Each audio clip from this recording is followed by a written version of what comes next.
행동할 수 있는 열정을 허락하여 주시옵소서.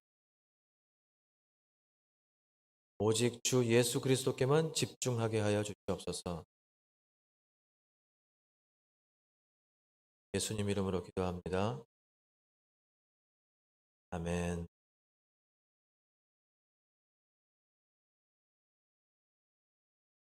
한 주간 평안하셨습니까? 저도 참 어색해요. 여러분도 어색하실지 모르겠는데 되게 어색합니다.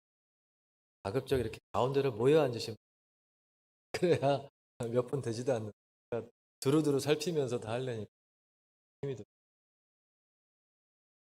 온라인으로 예배하시는 여러분들 말씀을 들을 때 은혜가 가득하시기 축복합니다. 사실 우리가 올해 2021년에 표어로 삼은 게 뭐죠? 말씀이 삶이 되는 게 나와 있습니다. 말씀이 되는. 저희는 가정교회를 하고 있기 때문에 세 가지 주제를 가지고 선물 돌아가면서 예배의 회복을 위해서 삶공 말씀을 가운데 적용하기 위해서 목장 이렇게 세 가지 주제를 가지고 3년 서울로 돌아가면서 집중해서 사역을 하고 있습니다. 올해는 말씀입니다. 사실 요한계시록의 이 1장 3절 말씀은 단순하게 우리가 이 성경 말씀만을 의미하는 것이 아니고 특별히 계시되어 있는 이 요한계시록, 요한묵시록에 대한 말씀, 이 두루마리 예언에 대해서 하는 것입니다. 그렇지만 이것을 크게 확장하여서 우리가 성경 66권 말씀에 대해서 우리가 더 집중하고 말씀에 순종하고 반응하고 삶 가운데 적용하고 살자라는 것이 올해 한 해 1년에 우리가 집중해야 될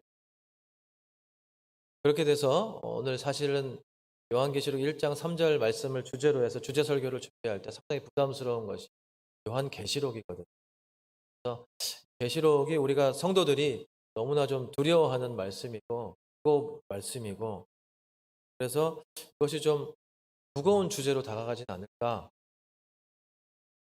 약간의 염려가 있지만 그렇지 않다는 오해를 좀 풀어드렸으면 좋겠다 하는 그런 마음이 먼저 전제로 드리고 싶은 말씀입니다. 기억하시고 말씀을 집중해서 들어주시면 고맙겠습니다. 일단 요한계시록이 좀 우리가 배경을 좀 알고 또 말씀에 대해서 좀 더 깊이 들어갔습니다. 요한계시록은 아포칼립시스, 다시 말해서 좀 숨겨진 어떤 비밀, 계시 이런 것들을 벗겨진 그러한 계시의 말씀을 벗겨서 알려준 것입니다. 그러나 그것을 전체가 다 읽는 사람마다 누구나 다 알 수 있는 것은 없다라는 거예요. 예를 들면 이런 거. 제가 이렇게 손을 모으고 있습니다. 자, 여러분 이 속에 무엇이 있을까요? 처음부터 안 봤으면 모르죠. 그죠? 그러니까 모른다고 얘기합니다. 이게 바로 뭐예요? 비밀이다. 말씀에는 비밀이 있어요. 그러나 제가 그것을 딱 열어서 보여줍니다. 이게 바로 뭐냐면 계시예요. 아버지 하나님께서 우리에게 말씀을 주시는데 그 비밀스러운 것을 하나님께서 풀어서 알게 해 주셔야 되는 거예요.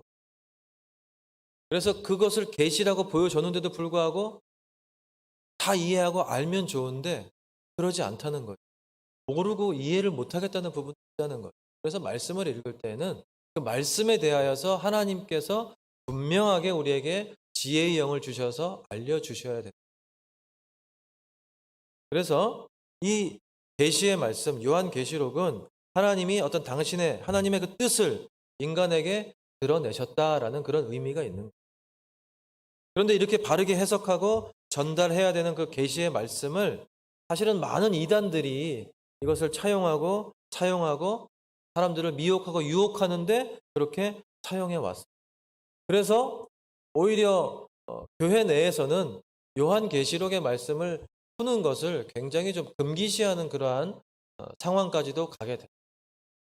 사실은 그런 말씀이 아닌데도 불구하고 워낙에 이단에서 이것을 많이 차용하다 보니까 혹여나 또 어떤 이단 논쟁에 휩싸일 수도 있기 때문에 그러한 부분들도 있어서 또 조심스럽고 더 많은 공부를 필요로 하는 부분들이 있고 또 더 많은 기도와 하나님의 지혜를 필요로 하는 부분들이 많이 있기 때문에 그래서 사실은 교회 내에서 이것이 좀 건강하게 잘 알려지고 그래서 우리 성도들이 요한계시록에 대한 말씀을 정확하게 분명하게 알고 그것을 응대하면 사실 신천지나 그런 이단이 접근해서 얘기했을 때 그것이 너무나 터무니없고 거짓말이라는 것을 알게 된다는 거죠.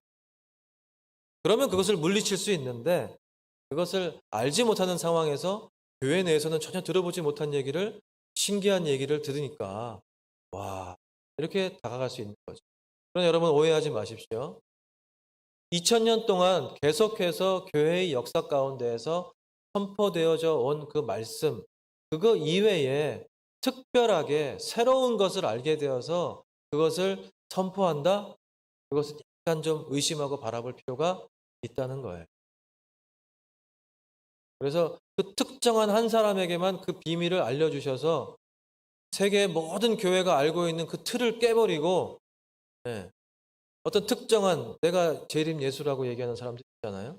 그런 사람들처럼 그들에게만 특별한 것을 주어서 그것을 알려줘서 우리가 알지 못하는 그거를 알게 되는 그래서 그것이 진리인 것으로 착각하지 마시라는 하나님의 진리의 말씀은 온전하고 든든한 베이스가 있어요. 그 안에서 우리가 바로 세워져야지 예, 기초가 튼튼하지 않은 상태에서 위에다 아무리 건물을 많이 지으면 어떻게 됩니까? 그것은 부실공사가 되는 것이고 무너질 수밖에 없는 거예요. 그래서 미혹에 넘어가지 마시라는 거예요. 말씀 공부는 어디에서 해야 됩니까? 본인이 다니고 있는 본인이 섬기고 있는 그 교회에서 하는 것이 맞아요. 왜냐하면 목사라는 그 직을 가지고 있는 사람들이 해야 될 일이 뭐예요? 말씀을 연구하고 또 하나님이 주시는 그 지혜를 가지고 말씀을 잘 풀어서 설명하고 성경 공부를 시키는 거. 그게 우리 목사들이 해야 될 일이잖아요.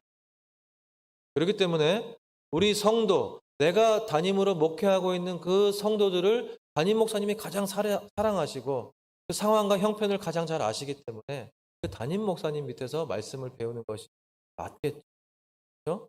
그래서 절대로 교회 바깥에서 성경 공부를 한다든지 또 새로운 것을 알게 돼서 교회 내에서는 알지 못하는 비밀한 것을 알려주겠다고 하면 거기에 절대로 넘어가서는 안 된다는 거예요.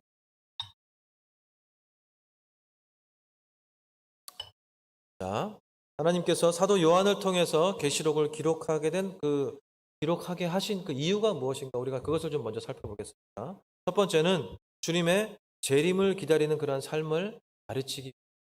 주님은 반드시 오십니다. 할렐루야. 우리를 구원하기 위해서 초림으로 오신 그 예수님께서는 죽으시고 부활하셔서 승천하셨습니다. 그것으로 끝나느냐? 그렇지 않다는 거예요. 계시록의 말씀은 재림하실 그 예수님에 대한 기다림으로 가득 찬 거예요. 그래서 요한계시록의 중요한 핵심은 뭐냐면 바로 다시 오실 그 예수님이에요. 너무나 두렵고 떨리는 가운데 이것을 말씀을 멀리 해야 되는 말씀이 아니라 이 말씀을 잘 읽어서 정말로 다시 오실 예수님은 어떤 분이신가? 어떠한 모습으로 오시는가? 언제 오시는가? 이러한 것에 너무 관심을 갖고 그래서 그것을 구체적으로 푸는 거에 너무 관심을 갖지 마시라는 거예요. 중요한 게 뭐예요? 반드시 주님은 다시 오신다. 이게 중요한 거예요. 이게 핵심. 그 다시 오실 주님을 우리가 성결함으로 거룩함으로 준비하면서 맞을 준비를 해야 된다. 할렐루야. 이게 중요한 거예요. 그래서 주님의 재림을 기다리는 삶. 다시 말해서 말씀이 삶이 되는 그러한 삶을 살아라는 거죠. 무슨 얘기예요? 말씀을 읽었을 때 그 말씀에 우리가 반응하고 순종하면서 그 말씀에 순종하면서 하나님의 뜻을 따라서 사는 삶, 거룩한 삶, 성결한 삶, 성화를 이루면서 사는 삶. 그런 삶을 살면 주님이 재림하셔서 오셨을 때 우리를 심판하시러 오시잖아요. 그 주님께서 우리를 착하고 충성된 종이라고 부르실 줄로 믿습니다. 그래서 정말로 다시 오실 그 예수님은 그냥 어떤 특정인들만 보는 것이 아니라 전 세계에서 해가 뜨면 다 볼 수 있는 것처럼 누구나 각자의 자리에서 각 사람의 눈을 통해서 그렇게 구름 타고 오시는 그 주님을 볼 수 있는, 그렇게 오신다 그랬어요. 예수님은 처음 오셨을 때만 달이 어떤 승리자로 이 땅에 다시 오시는 것입니다. 그날에는 모든 육체가 그 문 앞에 무릎을 꿇을 거예요. 예. 아무도 그 앞에서 당당하게 설 수 있는 자가 없을 것입니다. 그러나 그날이 하루하루 가까워지고 있다는 것은 분명해요. 우리가 언제 오실지는 알 수 없어요. 오직 아버지 하나님 한 분만 아시는 거지만 우리가 거기에 집중하고 언제일까 그걸 연구할 필요가 없어요. 왜? 이미 알 수 없다고 선언했는데 왜 그것을 연구합니까? 어떤 사람에게만 특별히 그것을 얘기해 주지 않습니다. 거기에 우리가 현혹될 필요가 없어요. 중요한 건 뭐예요? 다시 주님은 반드시 오신다. 언제인지 모르지만 주님은 반드시 오신다. 그러니까 우리가 하나님의 말씀을 읽고 오늘 말씀 본문처럼 듣고 그리고 지켜 행하면서 살면 그 언젠가에 주님께서 다시 오신다는 거예요. 여러 이단들이 예수님이 오실 날을 특정해가지고 사람을 미혹하는 거예요. 거기에 속아 넘어가면 안 된다는 거죠. 여러분, 맡은 일에 충성을 다하시기를 축복합니다. 우리 삶 가운데, 우리 삶의 여정 가운데 말씀에 집중해서 그 말씀을 읽고 말씀을 듣고 그리고 그 말씀에 반응하고 순종하면서 우리의 삶을 그렇게 살아내면 정말 하나님 뜻을 거부하는 그런 많은 사람들에게 하나님의 그 귀한 사랑을, 예수 그리스도의 그 복음을 전하고 증거하는 삶을 살면, 나누고 섬기면서 그렇게 살면 계속해서 우리 삶을 통해서 하나님이 살아계심을 드러내시는 거예요. 할렐루야. 우리가 그렇게 창조되어져 왔거든요. 우리의 모습을 통해서, 우리의 삶을 통해서 하나님의 모습과 하나님의 형상을 드러낼 수 있는 그러한 삶을 사시기를 축복합니다. 두 번째는 뭐냐면 이 요한을 통해서 요한계시록을 기록하게 하신 이유 두 번째는 고난받는 교회를 위로하기 위해서. 어떤 겁을 줘가지고 잔뜩 긴장해 있는데 더 거기다 긴장해서 움츠러들게 만드는 것이 아니라 정말로 고통 가운데 있고 힘든 가운데 있고 여러 가지로 정말 주님을 믿고 따르는 그 상황이 어려워져서 너무나 힘든 가운데 있지만 그러나 위축되지 말고 다시 오실 그 주님을 소망하면서 우리가 평안한 마음으로, 그러나 약간의 긴장감을 가지고, 거룩한 긴장감이, 그런 긴장감을 가지고 우리가 성결하고 거룩하게 그렇게 살아가며 다시 오실 주님을 만나는 그날이 우리에게는 심판의 날이 아니라 뭐예요? 영광스러운 날이 될 줄로 믿습니다. 그리고 예수 그리스도를 알지 못하는 자들에게는, 복음을 전했지만 그 복음을 받아들이지는 않는 그들에게는 반드시 심판의 날로 임할 줄로 믿습니다. 그렇기 때문에 우리가 위로와 소망이 있는 거예요.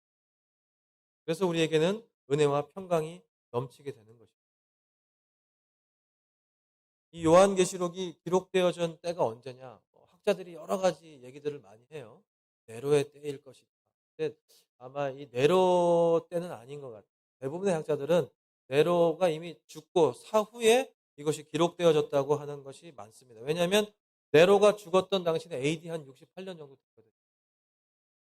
그런데 대부분의 학자들은 이 네로보다 더 지독한 황제가 있었어요. 도미티아누스라는 그 황제가 있었는데 이 도미티아누스 황제 때 대략 한 AD 한 95년경쯤일 것이다. 그 박해가 핍박이 너무나 심할 그때거든요.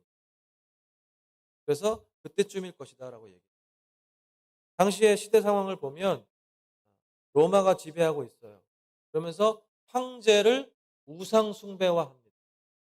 그래서 이 황제에게만 사용되어졌던 그 단어, 주, 로드라는 그 단어, 그것을 우리 예수님께 사용하잖아요. 이 공관복음서를 보면 주님께서 이 땅을 바꾸시고 왕으로 오신다는 그 표현을 사용해요. 주라는 단어를 사용하거든요. 그리고 이것이 바로 복음이라는, 요한겔리온이라는 복음이라는 단어를 사용합니다. 사실은 이 황제 숭배 사상에서 나온 이 두 가지 단어를 예수 그리스도의 탄생에다가 사용한다, 접목시켜서 사용한다, 이것은 굉장히 위험한 발언이었어요. 왜냐하면 당시의 역사적인 상황 가운데에서 그러한 말을 한다는 건 뭐예요? 황제 숭배 사상을 거절하고 우리는 황제를 숭배하지 않고 우리를 구원하실 그 메시아, 예수 그리스도를 우리가 따르겠다라고 얘기하는 것밖에 되지 않는 거예요. 그렇기 때문에 굉장히 위험한 그런 발언일 수 있어요. 그럼에도 불구하고 우리가 그것을 사용하고 또 그것을 기대하면서 예수님의 그 시대를 지나고 그리고 예수님이 승천하시고 다시 오실 주님을 기대하면서 우리가 고난 중에 있지만 그 성도들이 그 고난 가운데 있는 성도들이 위로와 또 소망과 용기를 가질 수 있게 하기 위해서 기록한 것이 바로 뭐다? 요한계시록이다. 자, 그러면 오늘 이 본문 말씀, 특별히 이 요한계시록 전체의 말씀 중에서 오늘 이 1장 1절부터 3절 또는 1장 1절부터 7절까지의 이 말씀의 핵심이 뭐냐? 우리는 이 편지를 처음 받아 읽는 최초의 독자들의 어떤 관점에서 요한계시록을 바라볼 필요가 있어요. 편지를 처음 받는 그 소아시아의 7교회의 어떤 그런 대상들, 그 사람들의 입장에서 우리가 이 편지를 읽을 필요가 있다. 소아시아에 살던 초대교회 그리스도인들은 안으로는 거짓 선지자들의 미혹을 받고 있었어요. 그래서 신앙이 흔들리고 위태위태했습니다. 밖으로는 로마 황제 숭배 사상을 거부함으로 인해서 어떤 심한 박해를 받고 있었어요. 그래서 예수 그리스도를 믿고 따를 수 없는 그런, 예배할 수 없는 그런 상황이었어요. 심지어는 그 예배의 자리가 없으니까 무덤 속에 들어가서 그렇게 예배하면서 그렇게 사는 사람도 있었어요. 세계 곳곳으로 흩어져서 오히려 예수 그리스도를 예배하기 위해서, 예배할 수 있는 그 자리를 찾기 위해서 로마의 지배를 받고 있는 그 이스라엘 땅을 떠나게 되는 그러한 상황도 있었어요. 매우 힘든 상황이었어요. 마치 지금 2020년, 2021년을 살고 있는 우리의 삶의 현장과 좀 비슷하지 않습니까? 예배하고 싶은데 예배하지 못하게 되는 그런 어떤 제도적인 어떤 규제가 있어요. 현장에 나와서 함께 예배하고 싶은데 우리가 성도가 뭐예요? 서로 코이노니아하면서 교제하면서 그렇게 살아야 되는데 교제하지 못하는 그런 시간이 1년이라는 시간이 갔어요. 그러다 보니까 점점점 예배의 자리에 멀어지게 되고 성도가 교제할 수 있는 자리에서 멀어지게 되고 그러다 보니까 신앙이 약한 그런 지체들은 흔들리게 돼 있는 거예요. 세상의 어떤 그런 미혹에 빠져서 이 예배의 자리를 잊어버리게 되는 거예요. 그러다 보니까 정말로 초대교회에서처럼 절실하게, 절박하게 생명을 담보로 해서 예배하는 그러한 상황과 점점 비슷해지는 그러한 상황이 되는 건 아닌가. 사실은 이런 두려움이 있어요. 그래서 우리가 깨어 기도할 때인 것 같습니다. 하나님, 이 상황이 속히 종결되기를 소망합니다. 우리가 함께 모여서 기쁨으로 서로를 교제하면서 중보하면서 정말로 밝게 웃는 얼굴을 바라보면서 그렇게 살고 싶은데 우리가 그런 교제를 나누지를 못하게 되잖아요. 그렇죠? 네. 또 함께 나와서 기뻐 뛰면서 하나님께 찬양하면서 기도하면서 그렇게 예배하고 싶은데 그렇게 되지 못해요. 통성으로 기도도 못해요. 이런 어려운 상황 가운데 물론 이 초대교회처럼 그렇게 급박한 상황까지는 아니지만 어쨌건 우리도 고통 가운데 또 이 코로나19로 인해서 경제적으로 여러 가지 힘든 어려운 위기의 상황 가운데 놓여 있는 그런 성도들도 있습니다. 나 하나 안일하다고 해서 괜찮다고 해서 이게 괜찮은 거로 끝날 문제가 아니라는 거예요. 다시 말해서 지금 우리도 마찬가지로 요한계시록을 통해서 우리가 소망과 위로를 받아야 될 그러한 상황 가운데 처해 있는 거예요. 그렇기 때문에 우리가 이 말씀을 통해서 말씀을 읽고 그 말씀에서 우리에게 뭐라고 말씀하시는지 그 말씀을 듣고 그리고 그 말씀대로 우리가 순종하면서 삶 가운데 적용해서 그렇게 살아야 된다는 거예요. 할렐루야.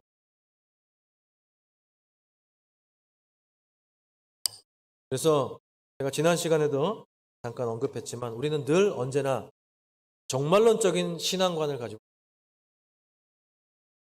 주님이 언제 오실지를 모르지만 반드시 주님이 오시잖아요. 그렇죠? 그러나 지금 현재 세상이 돌아가는 상황과 환경을 보면 정말로 우리가 마지막 때인 것처럼 그렇게 살아야 되겠고 정말로 주님이 언제 오실지는 모르지만 주님이 곧 오실 것 같은 그런 위기 상황 가운데 우리가 좀 더 긴장을 하면서 그렇게 정말론적인 그러한 시각을 가지고 우리가 살아야 되겠습니다. 그래서 우리가 하나님은 보통 사람의 눈으로는 볼 수 없는 것들을 기도하는 자들에게는 보여주신다는 걸 믿고 가야 된다. 그래서 요한계시록은 이 박해와 미혹 가운데 직면한 그 그리스도인들이 그냥 땅만 바라보고 고개를 숙이고 그렇게 살아가지 말고, 땅에서 살고 있지만 우리가 고개를 들어서 하늘을 바라보면서 하나님 아버지를 소망하면서 그렇게 그러한 시각을 좀 바꾸는 그러한 상황이 돼야 되지 않을까. 그래서 하나님을 믿는 그 믿음의 눈으로 바라보는 그러한 신앙을 우리가 견뎌내면서 그것을 지켜내면서 우리가 신앙의 뿌리를 든든하게 내려서 흔들리지 않고 넘어지지 않고 쓰러지지 않고 이렇게 살아가야 된다는 게 첫 번째 이유. 그리고 두 번째는 박해와 미혹에 처한 그 성도들이 현재만을 바라보지 않고, 내가 지금 처해 있는 이 현재가 어렵고 힘들지만 그러나 이 현재가 그냥 영원히 있는 것이 아니잖아요. 그래서 언젠가는 다시 오실 그 주님을 기대하면서 우리가 그 미래를 바라보면서 미래에 일어날 그 종말론적인 그런 사건들을 우리가 내다보도록 그렇게 요한계시록에서는 우리에게 계속해서 요청하고 있다. 그러니까 다시 말해서 우리는 종말론적인 이런 신앙이 필수 요소라는 거예요. 선택이 아니에요, 더 이상. 2021년을 살고 있는 우리 인생 가운데에는 우리가 좀 더 종말론적인 그러한 신앙을 가지고 나가야 된다. 그래서 그 역사를 주관하시는 그 하나님이 예비하신 이 종말론적인 구원을 계시하는 그러한 이 요한계시록을 통해서 우리가 박해를 잘 견뎌내고 어려운 상황을 잘 이겨내고 그리고 믿음과 거짓을 분명하게 구별하고, 그래서 알곡과 쭉정이가 구별되어지는 그 상황 가운데 내가 쭉정이로 버려지는 것이 아니라 불에 던져서 태워지는 그러한 열매 없는 그러한 인생이 아니라 정말 하나님의 도우심과 하나님의 이끄심을 기대하면서 또 그 은혜를 받으면서 나아가는 그런 알곡과 같은 그러한 성도들 다 되시길 축복합니다. 사실 복 그러면은 다들 좋아하죠. 복 받아라 이러면 좋아하잖아요. 복 싫어하는 사람이 있어요. 그런데 오늘 말씀을 통해서 우리가 좀 어떤 육신의 복, 물질적인 복, 세상적인 복 이런 것도 중요해요. 그런데 그것은 굉장히 일회적인 거고 일시적인 거라는 거예요. 굉장히 물질적인 거예요. 육적인 거예요. 그러한 것에 우리가 너무 현혹되지 않고 너무 끌려가지 않았습니다. 그래서 어디에다가 우리가 좀 초점을 두고 살아야 되는가? 좀 우리가 영적으로 깨어서 이 마지막 때에 종말론적인 신앙생활을 하자고 했는데 어떻게 살아야 되는가? 그것을 좀 주안점을 가지고 우리가 좀 오늘 본문 말씀을 조금 더 세세하게 풀었습니다. 첫 번째, 말씀을 읽는 교회가 되어야 된다. 말씀을 읽는 교회. 올 한 해는 정말로 하나님의 말씀을 좀 더 많이 읽었으면 좋겠어요. 할렐루야. 오늘 아멘 하신 분들은 올해 한 해 꼭 성경 통독 1독 이상 하시기를 축복합니다. 우리 울산 성결교회 모든 성도가 전부 성경 1독 이상을 하셔가지고 정말 주보에 이 광고란이 모자라가지고 특별한 란을 하나 좀 지정해서 거기에다가 성경 1독자 명단이 쫙 다 올라왔으면 좋겠어요. 할렐루야. 우리 교육자들부터 시작해서 보통 우리 교육자들은 1년에 못해도 한 2독 이상씩은 합니다. 제가 말씀의 삶을 인도할 때는 보통 제가 한 4독 정도, 정말 치열하게 읽지 않으면 그렇게 할 수가 없어요. 근데 이 말씀, 이 66권을 읽는 거 실제적으로 아무것도 안 하고 말씀만 읽는 거에 집중하면, 제가 한번 말씀드린 것 같은데 한 72시간 정도면 읽는다 그래요. 보통 성인의 어떤 그런 속도로 읽는다 그래요. 72시간. 일주일도 안 걸리는. 그런데 우리가 그것을 평생을 살아오면서 못하는 분들이 많다는 거예요. 올해는 정말로 작정을 하고 하나님께 서약서에다 좀 쓰십시오. 하나님, 내가 올해는 말씀이 삶이 되는 한 해니까 정말로 이 한 해 동안 내가 상반기에 한 번, 하반기에 한 번 해서 말씀을 좀 탐독하면서 하나님의 뜻을 구하겠습니다. 할렐루야. 작정하시기를 축복합니다. 우리 인터넷으로 예배하시는 우리 성도님들 축복합니다. 작정하셔서 온 성도가, 온 가족이 정말로 함께 가정 예배를 회복하시고, 예배 때 설교 뭐 특별히 하실 필요 없어요. 말씀 읽으면 되는 거예요. 말씀의 능력이 있습니다. 그렇기 때문에 자녀들에게 그 말씀을 막 풀어서 설명하지 않아도 하나님이 그 말씀 가운데 임하셔서 우리 성도들과 우리 자녀들의 삶 가운데 깊이 관여하시고 개입하셔서 그 말씀에 찔림이 있어가지고 정말로 내가 성결하고 거룩하게 살아야겠구나. 하나님의 뜻에 합당한 삶을 살아야겠구나. 그렇게 결단하며 사는 그런 한 해가 되시기를 축복합니다. 디모데후서 3장 15절에 이렇게 기록되어 있습니다. 성경은 능히 너로 하여금 그리스도 예수 안에 있는 믿음으로 말미암아 구원에 이르는 지혜가 있게 하느니라. 아멘. 아멘. 성경은 죄로 인해서 죽을 수밖에 없는 인간에게 참된 구원과 생명에 이르는 길을 가르쳐 준다는 거예요. 할렐루야. 그러니까 우리가 더 부언 설명을 할 필요가 뭐 있어요? 여러분, 가정 예배를 회복하시기를 축복합니다. 가정 예배 가운데서 말씀 한 장씩, 새벽에 말씀 한 장 읽고 저녁에 가정 예배로 다 모이셔서 온 가족이 함께 말씀 한 장 읽고 그렇게 해서 매일매일 말씀 2장씩을 읽어보십시오. 그러면 분명하게 하나님께서 역사하심을 느끼실 수 있을 거예요.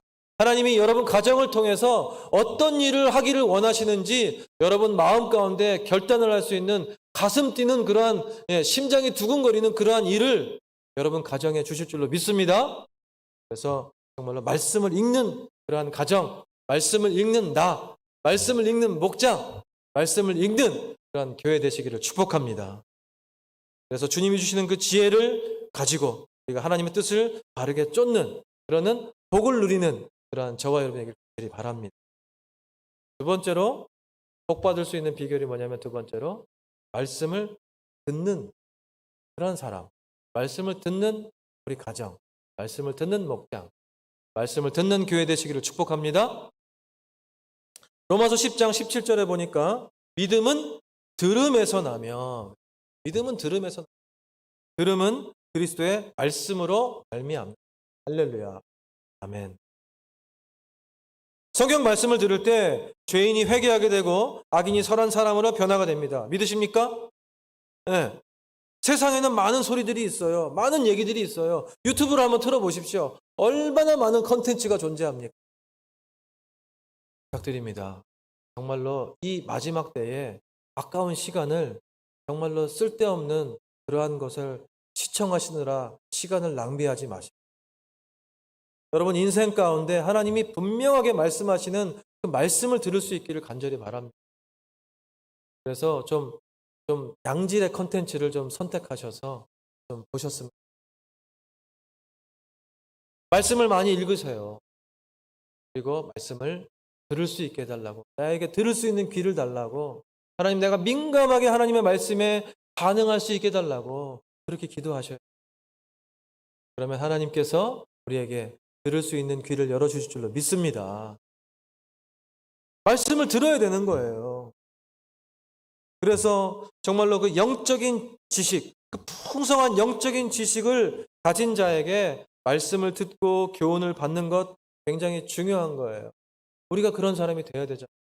하나님의 비밀한 것, 은밀한 것, 그것을 계시로 보여주셔서 우리가 주님이 주시는 그 영적 지혜로 우리가 그 말씀을 분명하게 깨닫고 알고 또 단에서 선포되어지는 그 말씀을 통해서 우리가 깨닫게 되고 영적인 민감함이 필요한 거예요. 그래서 그것을 가지고 또 말씀을 알지 못하는 자들에게, 복음을 알지 못하는 자들에게 그 말씀을 분명하게 전하고 가르칠 수 있는 그러한 자가 되어야 되잖아요.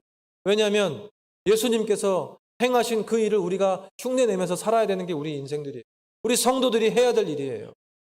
예수님이 이 땅에 오셔서 뭐 하셨습니까? 가전고, 가르치시고, 전하시고, 고치셨어요. 가르치셔야 돼요. 내가 알아야 가르칠 거 아닙니까? 여러분, 올 한 해는 정말로 말씀 공부를 게을리하지 마시고 어떠한 말씀 공부가 개설이 되더라도 정말로 만사 제쳐놓고 여러분이 거기에 집중해서 정말로 내가 하나님의 말씀, 꿀보다 단 그 말씀, 그 귀한 말씀에 어떤 뜻이 있는지 내가 알고 싶다. 그런 열정을 달라고 하시고 그리고 시간을 조절해서 정말로 하나님께 집중할 수 있는 그 시간을 나에게 허락해 달라고. 그럼 하나님 다 조정해 주십니다. 여러분이 걱정하시면 조정이 안 돼요. 하나님이 그렇게 해 주십시오 하면 조정이 됩니다. 그래서 꼭 그 시간을 내셔서 말씀 공부에 집중하시는 한 해가 되시기를 축복합니다. 그래서 여러분이 말씀을 읽고 말씀을 들으면 깨닫게 되는 거예요. 결국 하나님의 뜻이 무엇인가를 알게 되면 뭐예요? 그 뜻을 알면 우리가 그 뜻을 따라 쫓아나가게 되는 거죠.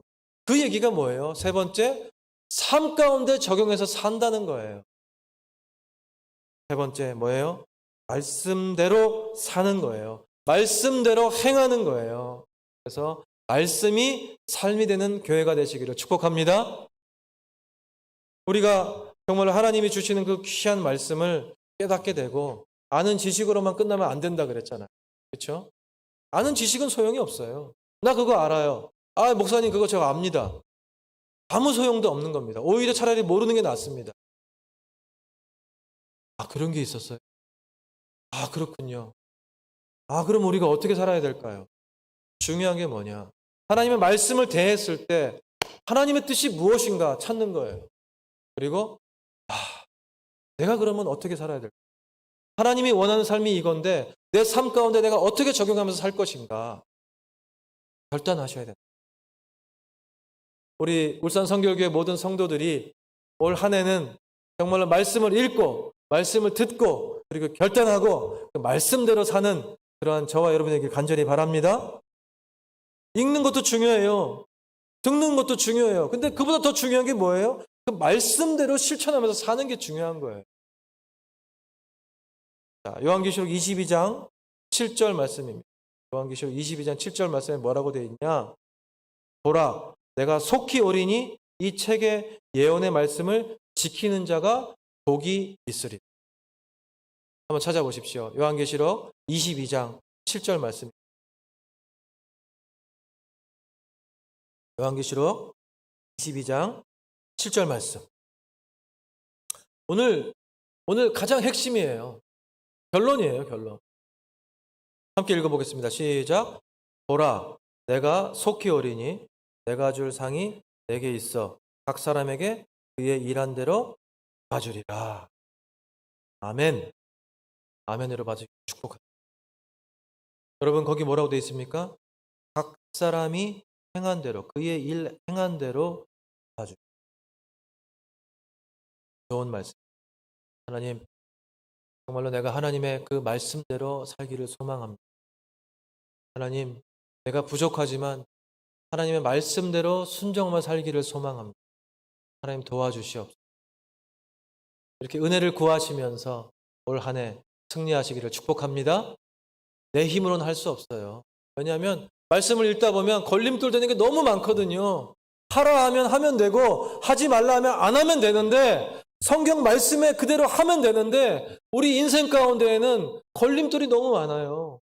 아, 이거 하라 그랬는데 이거는 좀, 이거 하지 말라 그랬는데 이거는 좀, 이런 부분들이 너무 많은 거예요. 망설이는 거예요. 저울질하고 있어요. 그러나 여러분 결단하시기를 축복합니다. 어떠한 상황 가운데서도 우리 인생 가운데에서 내가 무언가를 선택해야 될 상황이 있다면 그것은 하나님 말씀이 기준이 되시기를 축복합니다. 그리고 그 말씀을 기준으로 해서 그 말씀대로 내가 순종하면서 내가 지금 당장은 좀 손해보는 것 같고 좀 모자라는 것 같고 좀 불편하지만 그러나 이것이 하나님께서 원하시는 뜻이라면 하나님이 기뻐하시는 삶이라면 여러분 과감하게 결단하십시오. 그러면 하나님께서 그 모든 필요를 나머지 모든 필요 내가 이런 거 필요하고 이런 상황이 개선되기를 원하고 이러한 사람이 필요한데 이러한 물질이 얼마만큼 필요한데 이러한 것들이 하나님께서 하나님 나라를 구하는 자들에게 먼저 해결해 주신다는 걸 믿으시기를 축복합니다. 우리가 이 원리를 좀 깨달았으면 좋겠어요. 내가 속히 올 거다. 그리고 이 책에 예언된 그 말씀을 지키는 자가 복이 있다. 그러니까 그 말씀대로 행하고 지키는 자, 그 자에게 내가 마지막 때에 와서 어떻게 했는지 그 행한 대로, 일을 한 대로 내가 갚아주겠다. 할렐루야. 이 약속의 말씀 붙잡으시기를 축복합니다. 그래서 우리는 단순하게 그렇게 신앙생활을 하면 되는 거예요. 말씀에서 하라 하면 하면 되는 것이고 하지 말라 하면 안 하면 되는 거예요. 여러분 우리가 머리 굴리고 저울질하고 소용없어요. 우리 경험해 봤지 않습니까? 여러분 인생 가운데 얼마나 많은 저울질을 했습니까? 저도 반백년이 넘게 살아오면서 정말로 주님이 하지 말라는 거 그거 하느라고 뺑뺑뺑뺑 돌아왔잖아요. 여러분 다 아시지 않습니까?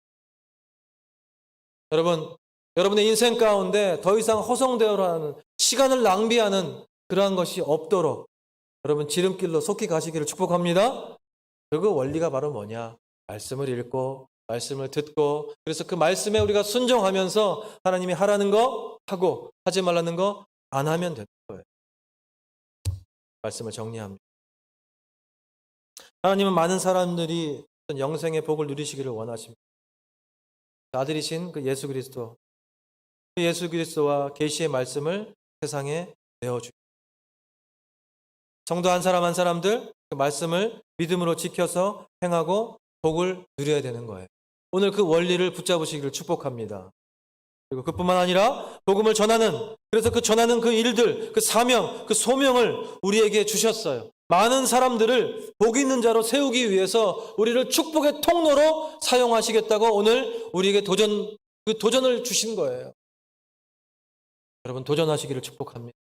하나님, 내가 2021년 한 해 정말 하나님의 말씀을 내가 읽고 그 말씀에 반응하면서 내가 먼저 구원받은 자로서 내가 값없이 그 사랑을 받은 자로서 그 사랑을 전하고 증거하는 그러한 삶을 살겠습니다.